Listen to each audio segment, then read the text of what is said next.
Non-economic activity. Those human activities which are undertaken for personal satisfaction or to satisfy human sentiments are known as non-economic activity. For example, singing and dancing, etc. Singing और dancing को भी हम non economic activity में क्यों conclude कर रहे हैं? इसलिए इंक्लूड कर रहे हैं क्योंकि अगर हम ये अपनी मर्ज़ी से कर रहे हैं, अपने एज अ हॉबी के लिए घर पे ही गाना गा रहे हैं, without any profit motive, without any motive, monetary motive, so that is why it is also included in non-economic activity. Then economic activities can further subclassified into three categories, that is employment, profession and business. Okay, इसे हम एक अच्छे से example के साथ समझेंगे. मान लीजिए एक कंपनी है जिसका नाम है star limited. Star limited company है, काफ़ी फेमस कंपनी है, काफ़ी अच्छी प्रॉफिट अर्न करती है. वो क्या करती है? स्टार, मून, ये सारे प्रोडक्ट बनाती है बच्चों के लिए. ठीक है, वहाँ पे कौन होंगे? प्रेसिडेंट होंगे, पहले बोर्ड ऑफ डायरेक्टर्स होंगे, मैनेजर्स होंगे. सो एक कंपनी में प्रेसिडेंट होगा जो कि सबका हेड होगा. प्रेसिडेंट क्या करेगा? अपने अंडर मैनेजर्स को एम्प्लॉय करेगा, राइट? अपने अंडर मैनेजर को एम्प्लॉय करेगा. इट मीन्स मैनेजर इसके कंपनी में आके क्या करेंगे? जॉब करेंगे. उसके बदले ये प्रेसिडेंट इसे क्या देगा? कुछ रेम्यूनरेशन देगा in the form of salary. So in the form of salary given by president to manager is known as employment. It means कि मैनेजर क्या है? इसके अंडर एम्प्लॉयड है. ओके, मैनेजर इसके अंडर एम्प्लॉयड है. इसके अंडर ही तो मैनेजर है, एम्प्लॉयड है, काम कर रहा है इसके कंपनी में जाके, काम कर रहा है, जॉब कर रहा है. तो इसके बदले प्रेसिडेंट इसको क्या देगा? सैलरी देगा. सो दैट इज़ व्हाट एम्प्लॉयमेंट. ये प्रोसेस क्या हुआ? एम्प्लॉयमेंट का हुआ. अब एक कंपनी है तो ऑब्वियसली कोई कंपनी सेक्रेटरी तो होगा ही. कंपनी सेक्रेटरी का काम क्या होता है? प्रेसिडेंट को एडवाइस करना कि हमें क्या पॉलिसीज़ लानी चाहिए जिससे कि हमारी कंपनी और ग्रोथ करे. ठीक है, तो वो जो कंपनी सेक्रेटरी होगा वो इसके बदले, एडवाइस के बदले, अपने सर्विस के बदले क्या लेगा? फीस लेगा. जैसे डॉक्टर्स हो गए, डॉक्टर्स भी क्या करते हैं? अपनी सर्विस प्रोवाइड करते हैं और उसके बदले वो फीस लेते हैं. उनको सैलरी नहीं मिलती है, वो फीस लेते हैं. वो सर्विस देते हैं और फीस चार्ज करते हैं, राइट? सो यहाँ पे मैनेजर क्या हुआ? एक manager is a example of employment का एग्जाम्पल हो गया. कंपनी सेक्रेटरी, ये किसका एग्जाम्पल हो गया? प्रोफेशन का एग्जाम्पल हो गया. अब आते हैं हम लोग बिजनेस. क्या होता है बिजनेस? बिजनेस का मतलब होता है being busy. Business means being busy. एक बार हम डेफिनेशन समझते हैं. इट मीन्स बिजनेस का मतलब कि अगर हम कुछ प्रोडक्ट बना रहे हैं, ठीक है, डेली बेसिस पे खरीद रहे हैं, इट मीन्स रॉ मटेरियल खरीद रहे हैं, अपनी इंडस्ट्री में प्रोडक्शन कर रहे हैं, फिर इस प्रोडक्ट में उसको इंक्लूड करके फ्यूचर मार्केट में उसको बेचेंगे. ठीक है, कौन से मोटिव पे? Earning profit. सिर्फ प्रॉफिट के मोटिव में हम क्या करेंगे? अपने प्रोडक्ट को फ्यूचर मार्केट में बेचेंगे. ठीक है, with the motive of earning profit. तो वो हमारा बिजनेस होता है. वही तो होता है बिजनेस. ठीक है, एक बार हम डेफिनेशन पे आते हैं.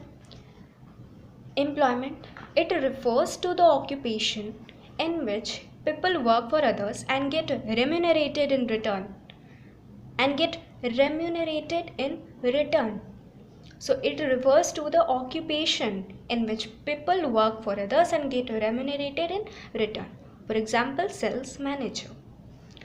अब कंपनी है, मैनेजर्स एम्प्लॉयड है, तो मैनेजर्स भी कई एरियाज़ में हो सकते हैं. प्रोडक्शन मैनेजर होता है, सेल्स मैनेजर हो सकता है, एडवर्टाइजमेंट मैनेजर हो सकता है, फाइनेंस मैनेजर भी हो सकता है, right? So that is what employment. अब हम आते हैं प्रोफेशन पे, देखते हैं प्रोफेशन क्या लिखा है। It is an economic activity के और refers to an occupation which is concerned with rendering services for fees. For example, doctors, CS, CA, etc. are the example of profession. Business means being busy. It is an economic activity involving the production and sale of goods and services undertaken with the motive of earning profit by satisfying human needs in society.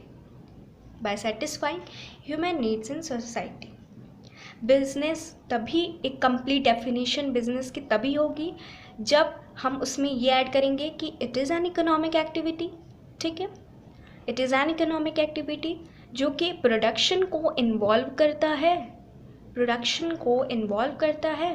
और goods और services को क्या करता है, बेचता है। It means अगर goods produce हुआ तो फिर क्या करेगा, उसको रखा थोड़ी ना रहेगा स्टॉक में, उसको क्या करेगा, फ्यूचर मार्केट में उसे बेचेगा, गुड्स और सर्विसेज को बेचेगा।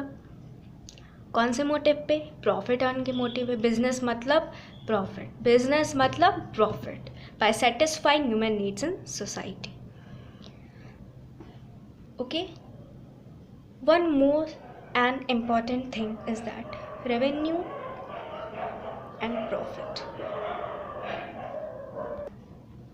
रेवेन्यू और प्रॉफिट में बहुत डिफरेंस होता है। कई लोग मतलब कुछ बच्चे कभी कभी समझ जाते हैं कि बिजनेस में प्रॉफिट और रेवेन्यू एक ही चीज़ होती है, बट ऐसा बिल्कुल भी नहीं है। इनके बीच में बहुत ही वास्ट डिफरेंस होता है। कैसे होता है, एक एग्जांपल से समझते हैं। फॉर एग्जांपल, एक कंपनी है, ठीक, मान लीजिए मान लीजिए कोई रिटेलर है, ठीक। उसने क्या किया, 10 रुपये का सामान खरीदा। उसने क्या किया, 10 रुपये का कोई गुड्स खरीदा, सामान खरीदा। फिर वो क्या करता है,